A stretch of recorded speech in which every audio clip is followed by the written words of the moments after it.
It's the complimentary breakfast. If you were wondering where exactly I was, Mexico City, of course, coming to you from the largest square in Mexico. This is Zocalo Square. Why am I here? Of course, for the brand new Bond movie, Spectre. And may I say, I'm the only South African here for some reason. So I'm bringing you exclusives with some of the main actors in the brand new Bond movie. Nie net dit nie, maar baie goeie nuus. Boer soek 'n vrou. Indien jy enigstens uit vrouens uithardloop in Suid-Afrika. Ek het hier 'n klomp vrouens gekry wat net reg is vir die job. Hulle mag dalk dood wees, maar dis 'n opsie. Ladies, please. Kyk hierdie warm boese wat ek ontdek het in Mexico. Is hulle pragtig, are they beautiful or are they beautiful? From Mexico City, Rian van Heeren, ek sien jou as ek terug is.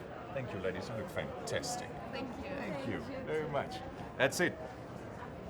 Dave, nice to meet you, nice to talk to you. Yeah, it's good to meet you. So, obviously we're trying to figure out, you're playing Mr. Hinks and no one's telling me if this is the new Jaws, you're not saying anything. Right. It's which is a chore in itself, you know. And you just really don't want to give spoilers away, you know, especially now. If you say one wrong thing, it just spreads across the world instantly. And we just don't want to give much away because it's, you know, that takes away from the excitement of the film. You know, if you know too much, you want to go and kind of be surprised. Now, here's the thing with you, and you gotta respect a guy that says, okay, I was here. This was the kind of entertainment I was doing. And now I'm moving over, I'm gonna be an actor. Right. And people judge you. People say, you're just another musclehead wrestler that's trying to make it. So it's quite a thing to try to convince them. It is. Yeah, you know. Man, is that the understatement of forever. It is, and I'm just starting to, you know, thank God, Guardians really opened up some doors for me. But Yeah. it was years and years. I don't think people realize because I didn't leave wrestling with offers. I didn't have movie offers, and I had the opportunity to go and do the really bad films that, you know, everybody's, you know, familiar with, Yeah. and make, you know, decent money. But they would have been, at the end of the day, it would have been bad films where I would have learned and grown as an actor. And I fell in love with acting, and I really wanted to be a better actor, not a movie star. I wanted to be an actor. And so I really spent years and years just kind of knocking on doors and auditioning, and one job, and they weren't the greatest jobs, you know, sometimes, but one job led me to another job, which led me to another job, and opened up doors, and slowly doors kept opening up, and so, yeah, I mean, here we are. But Dave, think about it. You were there, you're from the other side of the tracks.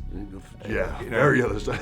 Poor kid. Yeah. And you're a Marvel superhero. Yeah. You're in a Bond movie. It's crazy, right? You sit sometimes and like pinch yourself, go like, Right. can't believe Yeah. what's happening. Yeah, no, I can't. I try to people, and it puts things, when I put things in that perspective, in those terms, it's easier for them to get, because when I say that I'm walking onto these movie sets and I'm standing next to movie stars, it's like a dream for me. They don't really get it until I tell them that this was the good neighborhood, this was the tracks, this was the bad neighborhood. Well, I lived all the way down here.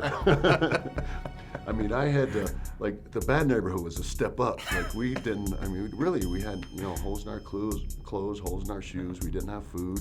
I mean, I grew up poor, man. So, and I didn't start to become successful or even have a dream until I was almost 30 years old. And that's when I started pursuing wrestling.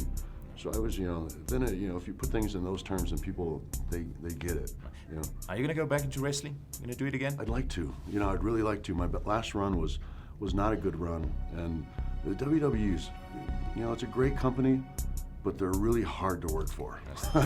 Well said, sir. They are really hard to work Well for, said. man. And so right now, you know, I'm a little bit angry with them. It's a love-hate relationship for sure. But I love professional wrestling. You know, I like, if you're familiar with a wrestler named Chris Jericho, Yeah. I heard he recently went back and he just did house shows, which are untelevised events. Now, if that opportunity came up, I may do that. And the reason why is because I love house shows. Even though they're not televised, you're not getting the notoriety of being on television.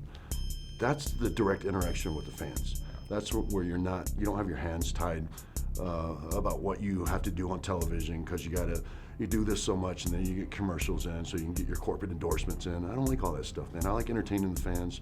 I like the art of professional wrestling. So I miss it. I miss that aspect of it. I don't miss working for that company. I can imagine. But I miss wrestling. But Dave, from our side, congrats with the success. You've come a long way, man. Yeah, thank you. I Well appreciate done. it. Yeah, Nice talking to you. Yeah, thanks, man. I appreciate it. Thanks for Thanks, bringing that Dave. up. It's the complimentary breakfast.